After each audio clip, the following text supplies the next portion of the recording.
great, such a great mission. I hope you're keeping well. Moscow నగరంలో ఆ రాత్రి వాతావరణం మామూలుగా అయితే లేదండి. సడన్గా రాత్రి 2 గంటల టైంలో ఊరంతా ఈ సైరన్లు భయంకరంగా మోగడం మొదలయ్యాయి. ఆకాశంలో చూస్తే 1-2 కాదు, వరుస పెట్టి ఉక్రెయిన్ డ్రోన్లు బాంబులతో రష్యా రాజధాని మీదకి దూసుకొస్తున్నాయి. అసలు ఏ క్షణాన ఏ బిల్డింగ్ మీద బాంబు పడి వెళ్ళిపోతుందో తెలియక ఈ జనాలు ఇళ్లల్లో నుంచి బయటకు వచ్చి భయంతో వణికిపోతున్నారండి. సరిగ్గా ఇట్లాంటి కంగారు పుట్టించే ఒక భయంకరమైన ఇలాంటి వాతావరణంలోనే మన భారత విదేశాంగ మంత్రి డాక్టర్ ఎస్ జైశంకర్ గారు రష్యా రాజధాని మాస్కోలో అడుగుపెట్టారు. నేరుగా అధ్యక్ష భవనమైన ఈ క్రెమ్లిన్లోకి వెళ్ళి రష్యా అధ్యక్షుడు వ్లాదిమిర్ పుతిన్ అయితే కలిశారండి. సో జైశంకర్ గారు చాలా క్యాజువల్గా నవ్వుతూ, ఏంటి పుతిన్ గారు, రష్యాలో అంతా బాగానే ఉందా, మీరంతా క్షేమమేనా అని అడిగితే పుతిన్ పెద్దగా మాటలు చెప్పకుండా సైలెంట్గా ఒక చిన్న నవ్వు నవ్వి తన బొట్నేలు పైకెత్తి థమ్స్అప్ అని చూపించారనమాట. ఆ ఒక్క చిన్న థమ్స్అప్ సైన్ వెనుక రష్యా ఇప్పుడు అనుభవిస్తున్న తిప్పలన్నీ దాగున్నాయండి. ఎందుకంటే జైశంకర్ గారు అక్కడికి వెళ్ళిన ఒక్క వారంలోనే ఈ ఉక్రెయిన్ ఒకే రాత్రిలో ఏకంగా 400 నుంచి 600 డ్రోన్లతో మాస్కో నగరం మీద విరుచుకుపడిందంట. సో మన దేశంలో అమెజాన్, ఫ్లిప్కార్ట్ ఎట్టాగో రష్యాలో ఓజన్ అనే ఒక అతిపెద్ద కామర్స్ కంపెనీ ఉందండి. ఆ కంపెనీకి చెందిన మెయిన్ గోడౌన్ మీద ఉక్రెయిన్ డ్రోన్ నేరుగా పడి మొత్తం బూడిదైపోయింది అనమాట. సాధారణ పౌరులు కూడా చనిపోయారు, చాలామంది తీవ్రంగా గాయపడ్డారు. రష్యా రాజధానిలోనే ఇంత భయంకరమైన ఒక వాతావరణం నెలకొలిందనమాట. పరిస్థితి ఎంతవరకు వచ్చిందంటే ఉక్రెయిన్తో పోరాడడానికి రష్యాకి మనుషులు సరిపోకండి, ఆఖరికి ఈ నార్త్ కొరియా నుంచి సైనికుల్ని, డ్రోన్లని, తర్వాత మిసైల్స్ని, సో ఈ రెజిమెంట్లను రష్యాకి రప్పించాల్సి వచ్చింది. ఆలోచించండి, ఒకప్పుడు ప్రపంచాన్ని ఏలిన రష్యాకి ఇప్పుడు ఉత్తర కొరియా సైన్యం అవసరమైందనమాట. ఇట్లాంటి క్లిష్ట సమయంలో జైశంకర్ గారు మాస్కో వెళ్ళి పుతిన్తో గంటల తరబడి మాట్లాడడం అనేది మామూలు విషయం అయితే కాదు కదా. అసలు మన దేశానికి 2027 సంవత్సరం దగ్గర పడే కొద్దీ రష్యా ఎందుకు ఇంత కీలకంగా మారుతుందండి? అమెరికా అన్ని రకాలుగా బెదిరిస్తున్నా సరే ఇండియా రష్యాతో ఎందుకు అంత గట్టి దోస్తీ ఉంచుకుంటుంది? ఈ విషయాలన్నీ తెలిస్తే ఎవరైనా సరే అండి ముక్కున వేలేసుకోవాల్సింది. చాలామంది ఏమనుకుంటారంటే రష్యా అనగానే మనకు గుర్తుకొచ్చేది కేవలం చౌకగా వచ్చి ఈ ముడి చమురు మాత్రమే. ఆయిల్ విషయంలో నిజాలు చూస్తే 2022 యుద్ధం మొదలైనప్పటి నుంచి ఇప్పటి వరకు ఎప్పుడు లేనంతగా మన వాళ్ళు రష్యా నుంచి క్రూడ్ ఆయిల్ దిగుమతి అయితే చేసుకుంటున్నారు. రోజుకి ఏకంగా 2.5 మిలియన్ బ్యారెల కంటే ఎక్కువ ఆయిల్ కూడా కొంటున్నాం.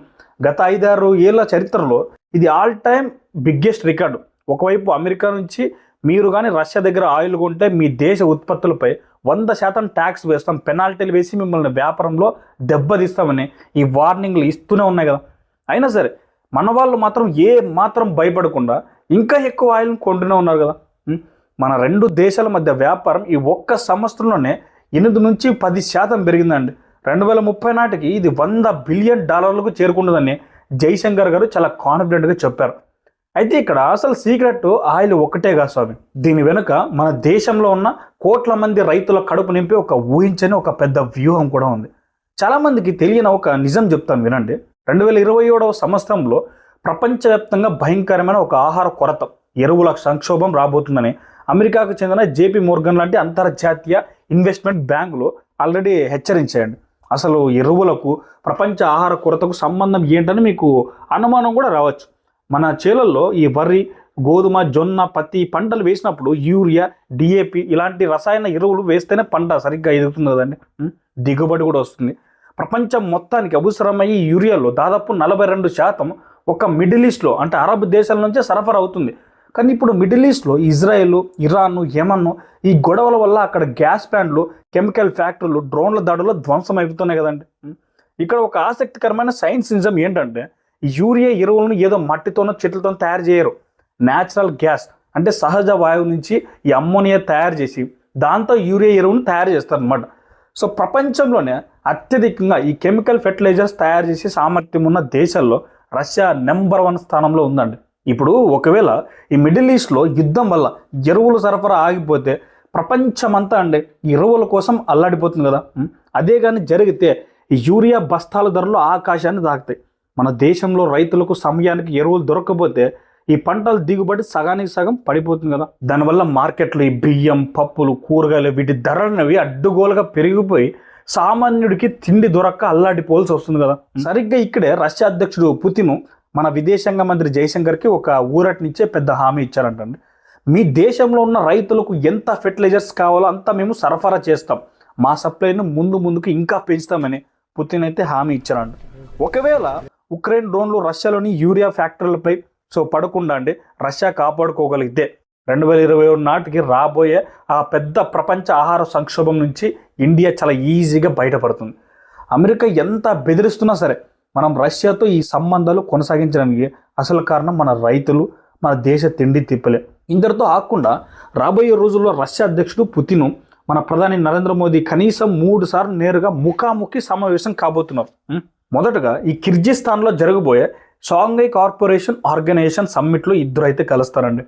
విశేషం ఏమిటంటే అదే మీటింగ్కి పాకిస్తాన్ ప్రధాని షెహబాజ్ షరీఫ్, చైనా అధ్యక్షుడు షీ జిన్పింగ్ కూడా హాజరవుతున్నారు అన్నమాట.